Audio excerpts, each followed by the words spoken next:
Fala, seus fantásticos, tudo bem? Estamos em mais um vídeo hoje para falar sobre o futuro das HQs nas bancas de jornais.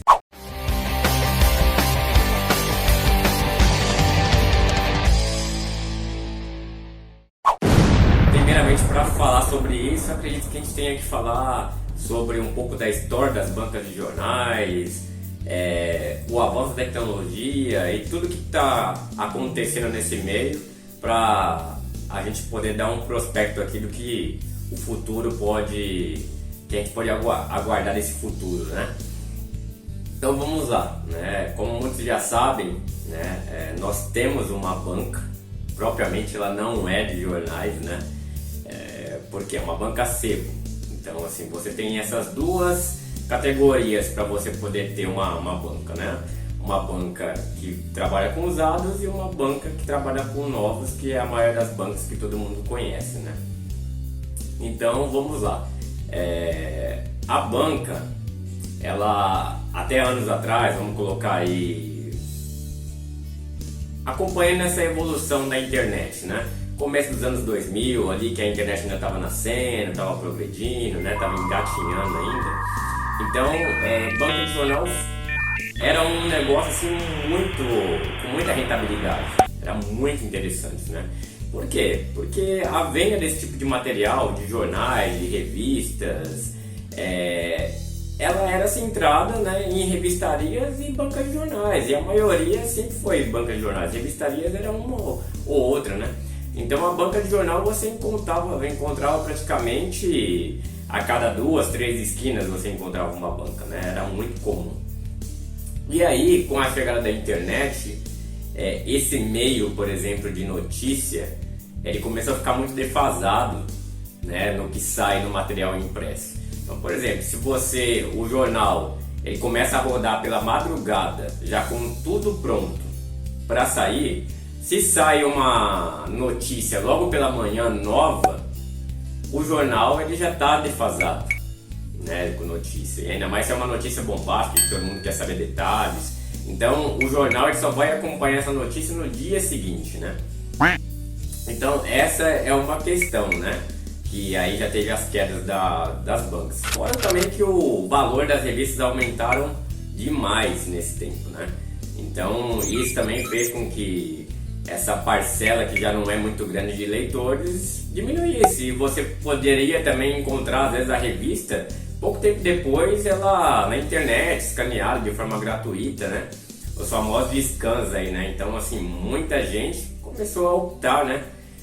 Não sei quem lembra aí daquelas revistas de fofoca que falava sobre as novelas, o que ia acontecer, eram muito famosas, né? Até o começo dos anos 2000 aí, depois ela foi se perdendo, né? Porque aí você vê hoje em dia um programa no YouTube, até a TV aberta tá de lado, né? Mas vamos lá, vamos focar aqui na questão das bancas. Então, com essa diminuição já do material que é vendido nas bancas, né, naturalmente, então o negócio ele já começou a ser menos interessante. Então, naturalmente, pessoas abandonam esse tipo de comércio e vai atrás de outras oportunidades. Então, a partir daí, já teve uma diminuição de bancas. E aí, entrando agora no assunto mais específico dos quadrinhos, anos atrás a gente teve problemas de distribuição, né? Aqui era centralizado numa única distribuidora, que era a Trilog, associada aí à editora Abril, né? E como a editora Abril também não estava bem das pernas, a distribuidora naturalmente também não estava, né? E sempre foi um desafio a distribuição aqui no Brasil.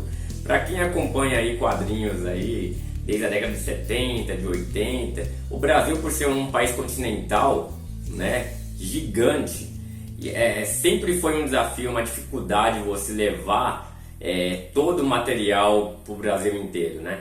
Então sempre teve as distribuições setorizadas, que era São Paulo e Rio de Janeiro, né? Então assim, sempre dentro dessas daqui, as revistas chegavam primeiro em quantidades maiores. Depois elas iam para os outros estados, né? Aqui sempre da região sudeste primeiro, região sul, centro-oeste, e por último chegava em norte e nordeste.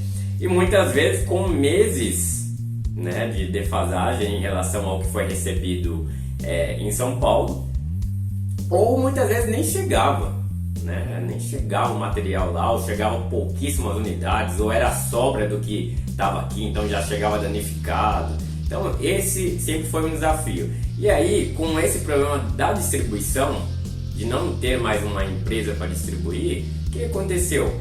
A gente pode pegar como exemplo a editora JBC, né? Que é uma editora que ela teve que optar por não mais vender em bancas. Você não encontra mais. Ou bancas específicas, que talvez você vai encontrar, mas não uma distribuição em larga escala, em todos, né? Então eles optaram para ir aí para a questão vender no próprio site, vender em lojas especializadas, né? Mas isso diminui o alcance do material. A Panini conseguiu fazer uma distribuição própria, então por isso que você vai em bancas e você consegue encontrar o material da Panini, né?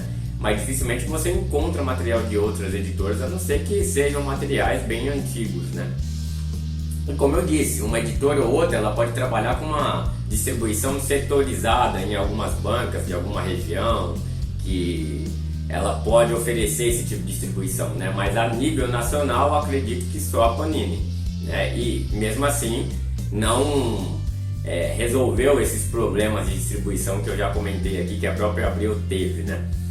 Então a gente já teve uma diminuição das bancas pelo modelo de negócio, né? O modelo de negócio hoje em dia de uma banca, para quem não sabe, né? Apesar de não trabalhar com uma banca nova, eu sempre conversei com muita gente que trabalhava, né? E aí eu sei alguns aspectos aí que a gente sempre falava a respeito. Em média, o jornaleiro ele ganha 30% de desconto, tá? Numa distribuição, a distribuidora ela fica com 20% e o jornaleiro fica com 30%. Só que o jornaleiro ele só paga o que ele vende, tá?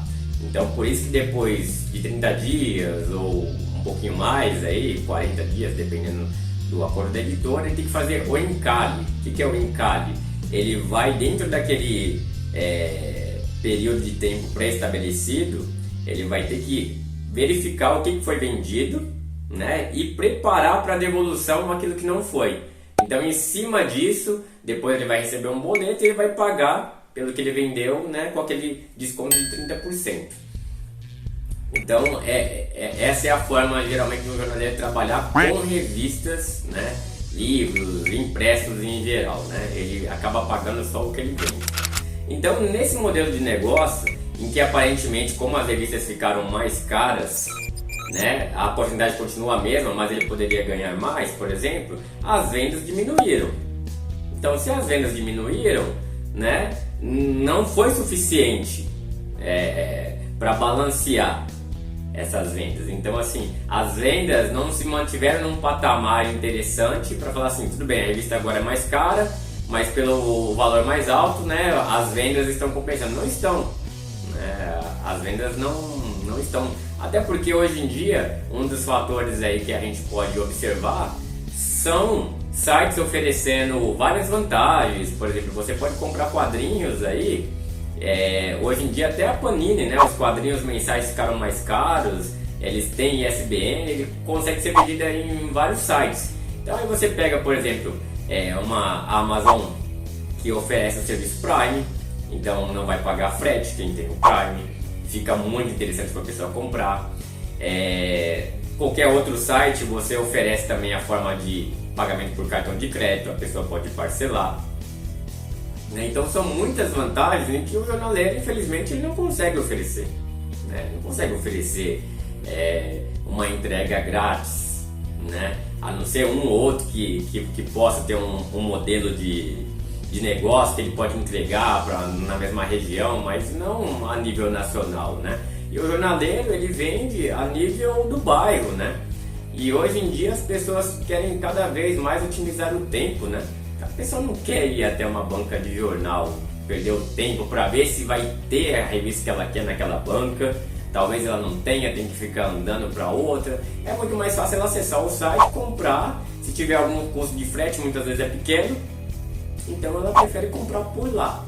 Então o modelo de negócio, juntamente com a situação da tecnologia, e a forma também cultural, né, das pessoas hoje em dia. Você pega nos anos 2000, eu lembro, quando eu comprava, por exemplo, as coisas pela internet, e os meus amigos tiravam o sarro, porque falavam, você vai comprar um tênis, cara, pela internet, você vai comprar comida pela internet, isso ali por volta de 2006, 2008, né?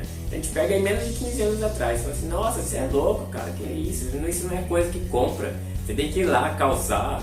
Hoje em dia é uma realidade que ninguém mais contesta, você compra praticamente tudo, né? Hoje em dia comida é o que se mais compra pela internet, e ainda tênis também ninguém vê problema nenhum em comprar, né? Então, assim, é uma questão cultural que hoje em dia a resistência é muito pequena para compras na internet, isso se evoluiu muito, né? E aí a gente tem aquele modelo de negócio, que é o modelo de negócio tradicional, né? Não teve nenhuma atualização, modificação no sistema de venda por banca, né? Na verdade, ela só perde. Ela perde porque ela tem agora um material mais restrito, né? Ela não tem uma diversidade como tinha antigamente. Então, por mais que a pessoa queira comprar na banca, ela vai comprar um segmento único, que hoje em dia é Panini, né? E ela vai ter que comprar, se ela quiser outras coisas, procurar uma loja especializada ou comprar pela internet. Então, hoje a realidade é essa. Agora, o que a gente pode esperar do futuro, né? Eu acredito é o seguinte, a gente não é uma questão de pessimismo nem nada, mas a gente tem que acompanhar o mercado, né? Então, as bancas hoje em dia, né, não é o caso a nossa banca, como é uma banca sebo, eu trabalho com novos também, né? Mas a maioria, 90% ali são usados. Então a nossa, ela trabalha com uma porcentagem de venda diferente, porque nós somos usados. Então é uma mini livraria, né, no formato de banca, na verdade, né?